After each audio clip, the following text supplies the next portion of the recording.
नमस्कार, मैं डॉक्टर शशांक।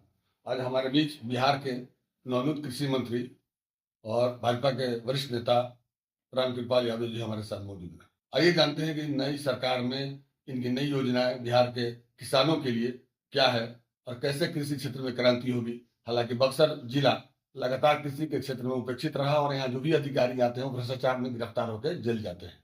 तो अब हमारे सामने है बिहार के कृषि मंत्री रामकृपाल जी। बताइए कि कृषि क्षेत्र में सरकार की कौन सी योजनाएं पूरे बिहार को एक नई दिशा देगी। सबसे पहले तो मैं बक्सर की धरती को प्रणाम करता हूँ। ऐतिहासिक और धार्मिक स्थल है बक्सर। बिहार सरकार ने माननीय मुख्यमंत्री जी ने एक जन चिंता मेरे कंधों पर दी। हमारा प्रदेश और यूं कहिए कि हमारा देश कृषि प्रधान देश है और यहाँ की आबादी लगभग जिनकी रोजी रोटी चलती है वो 76% और जीडीपी 21% खेत खलिहान से आता है। तो किसानों के खुशहाली के लिए उनकी आमदनी और बढ़ती रही है सरकार की पॉलिसी से, डबल इंजन की सरकार से और बढ़े, उसके लिए हर संभव मैं प्रयास करूंगा सबका सहयोग लेकर के। और हमारे प्रधानमंत्री जी का भी यही सोच है, खुशहाल भारत करना है तो खुशहाल किसान करना पड़ेगा। और बिहार तो खासतौर पर बिल्कुल निर्भरता किसानों पर ही है।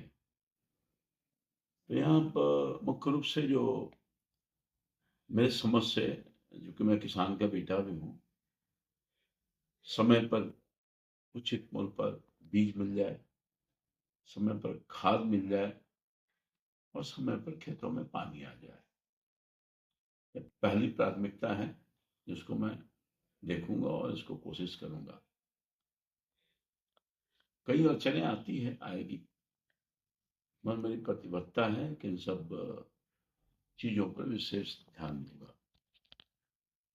और कोई ऐसा चीज नहीं है जो प्रयास करने से नहीं होता है। माननीय नीतीश कुमार जी की सरकार ने इसको भरपूर 20 साल में प्रयास किया है और किसानों के हालात सुधरी है। देश के प्रधानमंत्री तो विशेष तौर पर इसके तरफ देखे हैं और कई योजना सरकार की आती रही है, चाहे व्यक्तिगत तौर पर किसानों की सहायता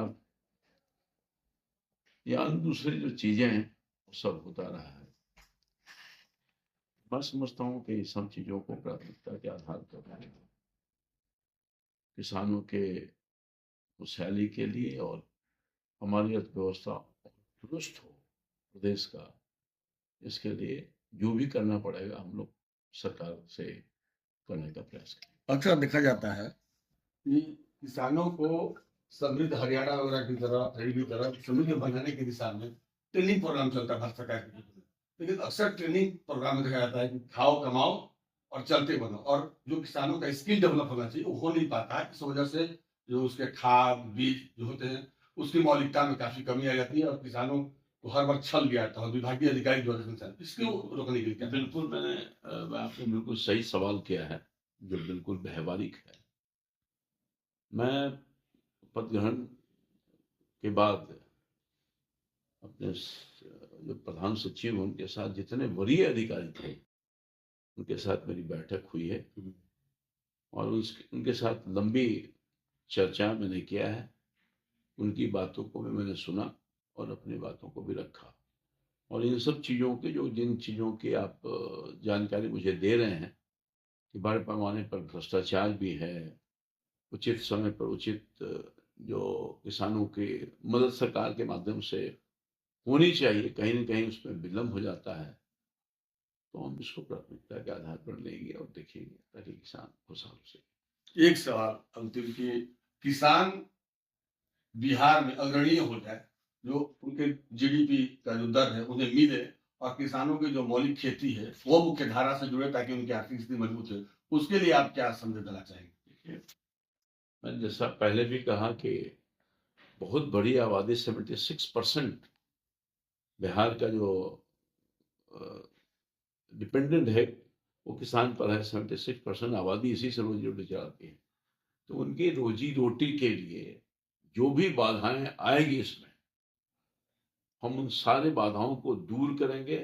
ये मेरे लिए चुनौती है, चुनौती को मैंने स्वीकारा है और सब लोगों को मैंने कहा है, अपने अधिकारियों को, कि आप निश्चित तौर पर बिहार की चिंता तो करते ही हैं और खास तौर पर नीतीश कुमार जी की सरकार जरूर की है, और हम चाहते हैं कि और चिंता करिए और जो भी बाधाएं हैं किसानों के उन्नति और तरक्की में, उन सबको दूर करिए। भ्रष्टाचार के विरुद्ध क्या एक्शन होगा? भ्रष्टाचार जो पकड़े जाएंगे, मैंने साफ तौर पर कहा है कि भ्रष्टाचार, किसी भी कीमत पर भ्रष्टाचार बर्दाश्त नहीं किया जाएगा और जो लोग इनमें संलिप्त पाए जाएंगे उनको बख्शा नहीं जाएगा।